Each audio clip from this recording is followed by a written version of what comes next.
인터넷은 땅 위에 있어야 한다는 상식은 대체 누가 만들었을까요? 인터넷을 쓰려면 광 케이블이 필요하고 통신사가 설치한 기지국이 필요하다고요. 건물마다 들어간 회선, 도시 곳곳에 세워진 철탑, 지하에 깔린 수십만 킬로미터의 케이블. 이 모든 것이 있어야 우리가 유튜브를 보고 메시지를 보내고 영상통화를 할 수 있다고 믿어왔습니다. 2024년 기준 전 세계 약 60개국에서 60만 명 이상의 사람들이 땅 위 통신망 없이 인터넷을 사용하고 있습니다. 그들이 연결된 곳은 지상이 아닙니다. 바로 우주입니다. 지구 상공 550km 궤도를 도는 6,000개가 넘는 인공위성이 지금 이 순간에도 전 세계에 인터넷을 쏘아 내리고 있습니다. 이것의 이름은 스타링크. 일론 머스크가 만든 하늘에서 내려오는 인터넷입니다. 그리고 이 기술은 단순한 새로운 인터넷 서비스가 아닙니다. 이것은 통신 산업의 판 자체를 뒤집는 구조적 혁명입니다. SK텔레콤, KT, LG유플러스로 대표되는 한국통신 3사가 수십 년간 쌓아온 비즈니스 모델이 지금 가장 근본적인 질문 앞에 서 있습니다. 인터넷을 제공하는데 왜 땅이 필요한가? 오늘 우리는 이 질문의 무게를 함께 느껴보려 합니다. 2015년 일론 머스크는 한 가지 꿈을 발표했습니다. 전 세계 모든 사람에게 인터넷을 제공하겠다는 것이었습니다. 그것도 우주에서 말이죠. 하지만 머스크는 한 가지를 다르게 생각했습니다. 기존 위성 통신이 실패한 이유는 위성이 너무 멀리 있었기 때문이라고요. 기존 통신 위성은 대부분 정지궤도, 즉 지구로부터 약 36,000km 떨어진 곳에 있습니다. 이 높이에서는 위성이 지구의 자전 속도와 같은 속도로 움직이기 때문에 마치 하늘에 고정된 것처럼 보입니다. 위성 하나로 넓은 지역을 커버할 수 있다는 장점이 있죠. 하지만 문제가 있습니다. 거리가 너무 멉니다. 신호가 지구에서 위성까지 올라갔다가 다시 내려오는 데만 약 0.5초가 걸립니다. 인터넷 속도로 치면 치명적인 지연입니다. 게다가 그 먼 거리까지 신호를 보내려면 큰 접시 안테나가 필요하고 비용도 엄청나게 비쌉니다. 스타링크의 혁신은 간단했습니다. 위성을 훨씬 낮은 곳에 띄우는 것입니다. 적게도 영어로 LEO 오벌라고 불리는 이 궤도는 지구로부터 약 550km 떨어진 곳입니다. 정지궤도의 65분의 1 거리죠. 이렇게 가까우면 신호 지연 시간이 2040ms초로 줄어듭니다. 이는 광 케이블과 비슷한 수준입니다. 게다가 작은 안테나로도 신호를 잡을 수 있고 속도도 훨씬 빠릅니다. 물론 대가가 있습니다. 적게도 위성은 빠르게 움직입니다. 지구를 90분마다 한 바퀴 돌죠. 그래서 위성 하나로는 한 지역을 계속 커버할 수 없습니다. 해결책은 위성을 엄청나게 많이 띄우는 것입니다. 2024년 현재 스타링크는 6,000개가 넘는 위성을 궤도에 올렸습니다. 그리고 최종 목표는 42,000개입니다. 인류 역사상 가장 거대한 위성 네트워크입니다. 이 위성들은 서로 협력해서 작동합니다. 그리고 바로 이 지점에서 한국 통신사들의 이야기가 시작됩니다. SK텔레콤, KT, LG유플러스. 한국인이라면 모두가 아는 이 세 회사는 대한민국 통신 산업의 축입니다. 2024년 기준 이 세 회사의 연간 매출을 합치면 약 50조 원이 넘습니다. 고용 인원만 수만 명, 그들이 운영하는 기지국은 전국에 100만 개가 넘습니다. 우리가 길을 걷다 보는 모든 통신 철탑, 지하철에서 터지는 LTE와 5G, 집에서 쓰는 기가 인터넷. 이 모든 것이 이 회사들이 수십 년간 투자해온 인프라 위에서 작동합니다. 그렇다면 이 회사들은 어떻게 돈을 버는 걸까요? 핵심은 독점적 인프라입니다. 통신사의 비즈니스 모델은 크게 세 단계로 나뉩니다. 첫 번째, 정부로부터 주파수를 구매합니다. LTE, 5G 같은 이동통신을 하려면 특정 주파수 대역을 독점적으로 사용할 권리가 필요합니다. 이것은 경매로 결정되며 한번 낙찰받으면 천문학적인 비용을 지불합니다. 2018년 5G 주파수 경매에서 3사가 지불한 금액만 3조 6천억 원이 넘습니다. 두 번째, 인프라를 구축합니다. 기지국을 세우고 광 케이블을 깔고 건물마다 통신 장비를 설치합니다. 5G 기지국 하나를 설치하는 데 드는 비용은 평균 1억 원 정도입니다. 전국을 커버하려면 수십만 개가 필요하죠. 이것이 통신사의 가장 큰 진입 장벽입니다. 신규 사업자가 이 시장에 들어오고 싶어도 수십조 원의 초기 투자 없이는 불가능합니다. 세 번째, 가입자에게 서비스를 팔고 월 사용료를 받습니다. 우리가 매달 내는 통신비, 인터넷 요금이 바로 이것입니다. 한국의 평균 통신비는 월 5에서 7만 원 수준입니다. 이 돈으로 통신사는 인프라를 유지하고 투자금을 회수하고 수익을 냅니다. 이 모델은 지난 30년간 매우 안정적으로 작동했습니다. 왜냐하면 경쟁자가 없었기 때문입니다. 통신 인프라는 자연 독점의 성격을 띱니다. 이미 인프라를 가진 회사가 압도적으로 유리하고 새로 진입하려는 회사는 엄청난 비용 부담을 감당해야 합니다. 결과적으로 시장은 몇 개의 대기업으로 고착됩니다. 한국 통신사의 기지국은 한국에만 있습니다. 해외에 나가면 로밍을 해야 하죠. 이는 현지 통신사의 망을 빌려 쓰는 것이고 그 대가로 엄청난 수수료를 냅니다. 우리가 해외에서 로밍 요금이 비싼 이유가 바로 이것입니다. 재난 상황의 취약성입니다. 태풍, 지진, 산불 같은 재난이 발생하면 기지국이 파괴되거나 전력이 끊깁니다. 지상 인프라는 물리적으로 파괴될 수 있습니다. 그리고 정작 통신이 가장 필요한 순간에 통신이 끊기는 역설이 발생합니다. 그리고 마지막으로 가장 근본적인 한계가 있습니다. 통신사는 막대한 투자를 했지만 정작 그들이 파는 것은 접속입니다. 사람들이 원하는 것은 인터넷이 아니라 인터넷을 통해 접근하는 콘텐츠와 서비스입니다. 유튜브, 넷플릭스, 카카오톡, 게임. 하지만 이 서비스들을 만드는 회사는 통신사가 아닙니다. 통신사는 파이프를 제공할 뿐입니다. 그리고 지금 바로 이 파이프를 하늘에서 제공하겠다는 회사가 나타났습니다. 스타링크가 한국에 정식 진입하지 않았음에도 불구하고 통신업계가 긴장하는 이유는 무엇일까요? 미국 기준 월 120달러, 한국 돈으로 약 16만 원입니다. 한국의 일반 인터넷 요금보다 3배 이상 비싸죠. 게다가 초기 장비 비용도 60만 원 정도 듭니다. 그렇다면 누가 이걸 쓰겠습니까? 하지만 이 질문이야말로 핵심을 놓친 질문입니다. 스타링크의 위협은 지금 당장이 아닙니다. 스타링크의 위협은 구조적 변화입니다. 첫 번째 구조적 변화는 인프라 독점의 종말입니다. 신규 사업자가 들어올 수 없는 이유는 수십조 원의 초기 투자 때문입니다. 하지만 스타링크는 이미 그 투자를 끝냈습니다. 그것도 전 세계를 대상으로요. 스타링크가 한국의 서비스를 시작하기 위해 필요한 것은 무엇입니까? 기지국을 세울 필요도 없고 케이블을 깔 필요도 없습니다. 단지 정부의 허가를 받고 사용자에게 안테나를 배송하면 됩니다. 초기 투자 비용이 거의 제로입니다. 이것이 의미하는 바는 명확합니다. 통신 시장의 진입 장벽이 붕괴된다는 것입니다. 두 번째 구조적 변화는 지리적 한계의 소멸입니다. 한국 통신사에게 농어촌과 산간 지역은 비수익 지역입니다. 투자 대비 수익이 나지 않으니까요. 하지만 스타링크에게는 서울이나 강원도 산골이나 차이가 없습니다. 위성은 이미 하늘에 있고 추가 비용이 들지 않으니까요. 실제로 미국에서 스타링크의 초기 고객은 대부분 시골 지역 주민들이었습니다. 기존 통신사가 서비스를 제공하지 않거나 품질이 형편없는 곳에 사는 사람들이었죠. 이들에게 스타링크는 대안이 아니라 유일한 선택지였습니다. 한국도 마찬가지입니다. 섬 지역, 산간 마을, 휴전선 근처 오지, 이런 곳에 사는 사람들에게 스타링크는 혁명입니다. 그리고 이 사람들이 스타링크를 선택하면 통신사는 그들을 영원히 잃게 됩니다. 세 번째 구조적 변화는 국경의 의미 상실입니다. 지금까지 통신 산업은 철저하게 국가 단위로 작동했습니다. 각 나라마다 통신사가 있고 국경을 넘으면 로밍을 해야 했습니다. 하지만 스타링크는 태생부터 글로벌 서비스입니다. 한번 상상해 봅시다. 당신이 스타링크 가입자라고요. 당신은 서울에서 안테나를 설치하고 인터넷을 씁니다. 그리고 다음 주에 출장으로 베트남에 갑니다. 당신은 어떻게 합니까? 안테나를 가방에 넣어서 가져가면 됩니다. 베트남 호텔에서 안테나를 펼치면 그대로 인터넷이 됩니다. 로밍 설정도 필요 없고 추가 요금도 없습니다. 이것은 로밍 개념 자체를 무력화합니다. 로밍은 통신사의 중요한 수익원 중 하나입니다. 특히 한국인은 해외여행을 많이 가는 민족이고 로밍 수익이 상당합니다. 하지만 스타링크가 보편화되면 이 수익원이 사라집니다. 네 번째 구조적 변화는 재난 대응의 우위입니다. 2023년 2월 튀르키예에서 대지진이 발생했습니다. 수만 명이 사망하고 도시가 무너졌습니다. 당연히 통신망도 파괴되었습니다.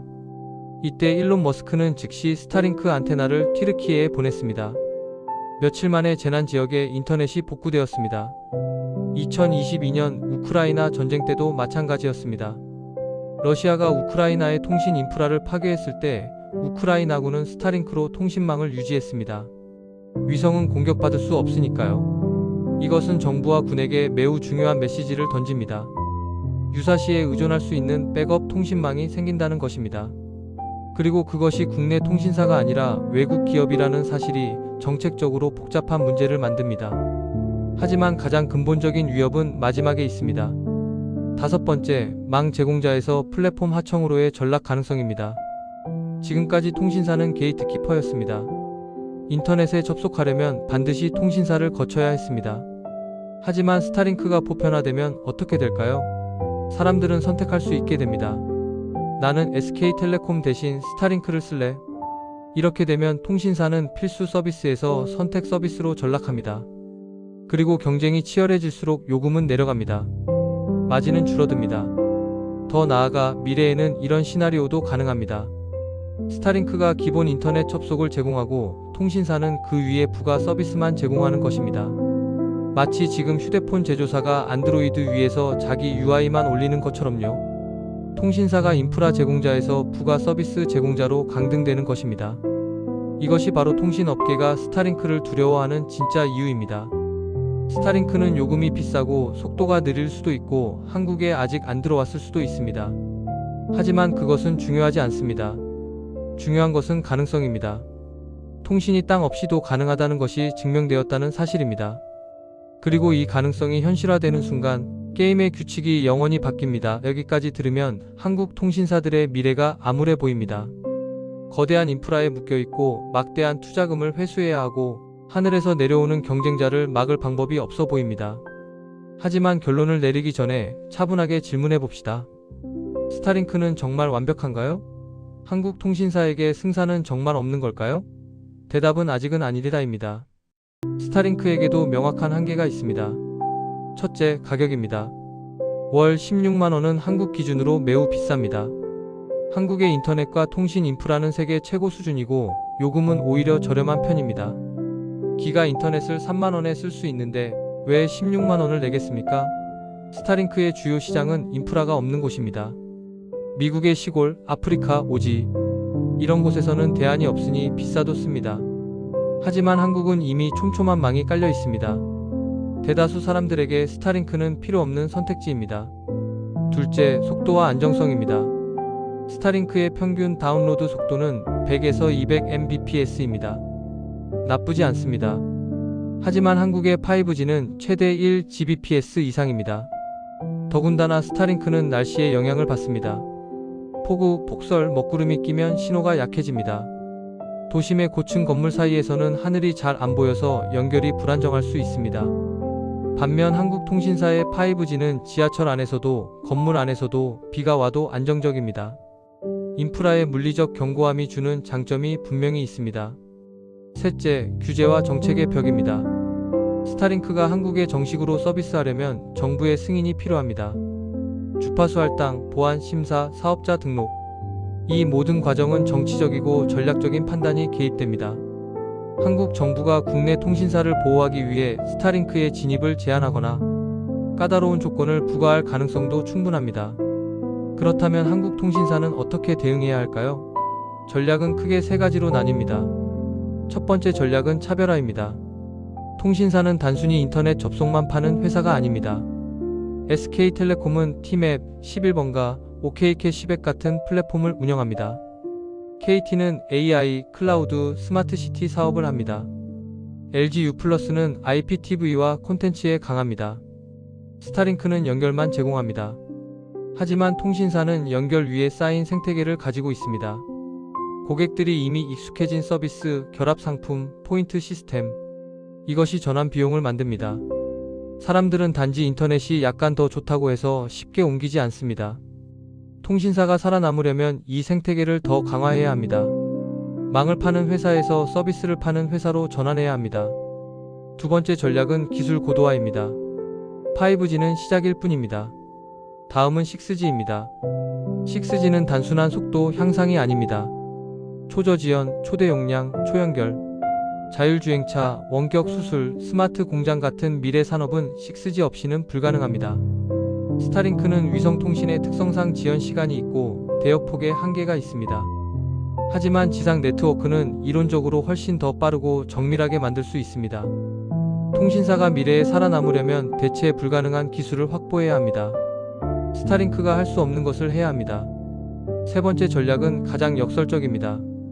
바로 협력입니다. 스타링크와 한국통신사가 반드시 적대적일 필요는 없습니다. 오히려 협력할 여지가 많습니다. 예를 들어 한국통신사가 스타링크를 백업망으로 활용할 수 있습니다.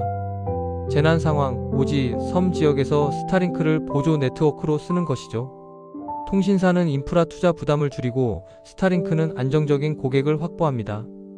또 다른 시나리오는 하이브리드 서비스입니다. 도심에서는 5G를 쓰고 이동 중이나 오지에서는 자동으로 스타링크로 전환되는 끊김 없는 연결을 제공하는 것입니다. 사용자 입장에서는 최고의 경험이고 통신사 입장에서는 서비스 품질을 극대화할 수 있습니다. 실제로 T-모바일 미국 통신사는 이미 스타링크와 파트너십을 맺었습니다.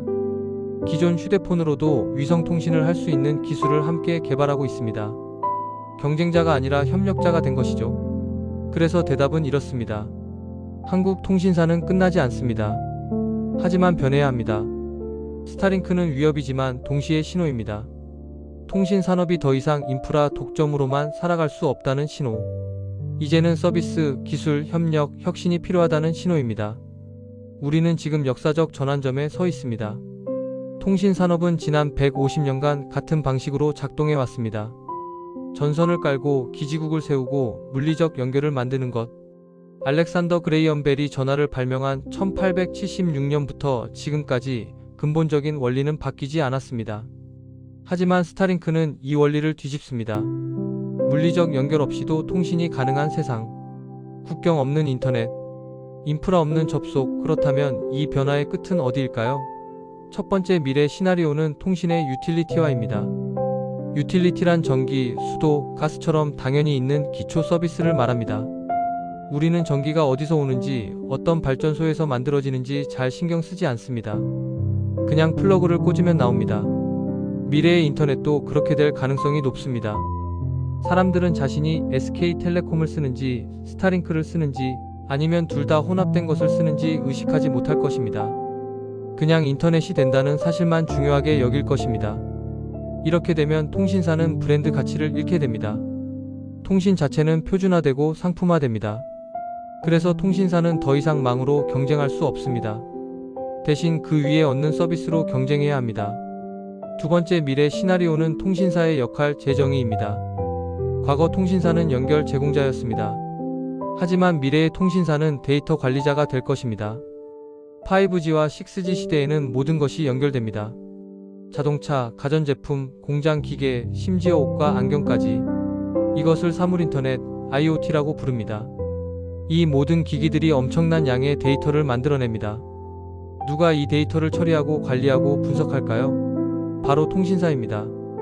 통신사는 이미 전국을 연결하는 망을 가지고 있고 데이터 센터를 운영합니다. 이들은 연결을 넘어 데이터 인프라 기업으로 진화할 수 있습니다. 예를 들어 미래의 자율주행차는 실시간으로 도로 상황, 다른 차의 위치, 교통 신호를 주고받아야 합니다. 이 데이터를 처리하는 곳이 통신사의 엣지 컴퓨팅 센터입니다. 스타링크는 위성에서 이런 초저지연 서비스를 제공할 수 없습니다. 이것이 통신사의 새로운 기회입니다. 세 번째 미래 시나리오는 공공 인프라로의 전환입니다. 일부 국가에서는 통신을 공공재로 간주하기 시작했습니다. 전기와 수도처럼 통신도 민간 기업이 독점할 것이 아니라 국가가 보장해야 할 기본권이라는 주장입니다. 만약 이런 방향으로 간다면 스타링크 같은 글로벌 기업과 국가의 충돌이 불가피합니다. 각국 정부는 자국의 통신 주권을 지키기 위해 규제를 강화할 것입니다.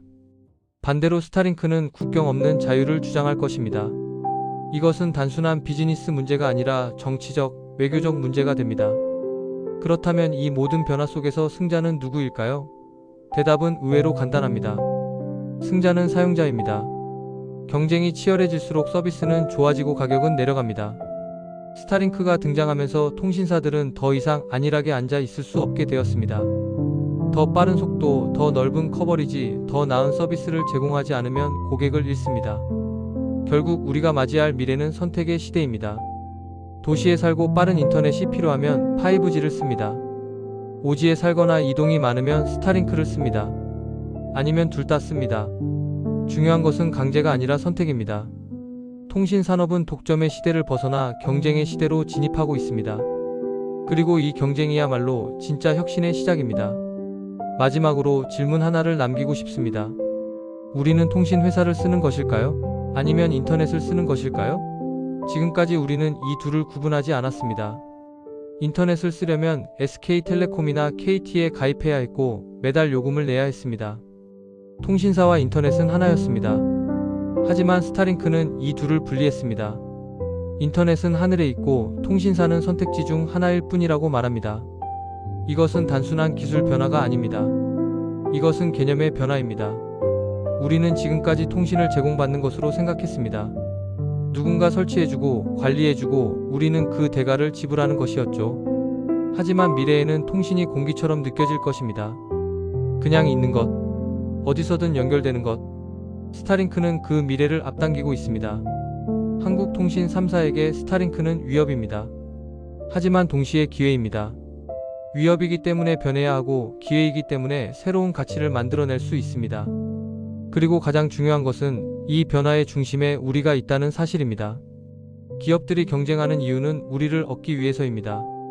통신사가 더 나은 서비스를 만드는 이유는 우리가 선택하기 때문입니다.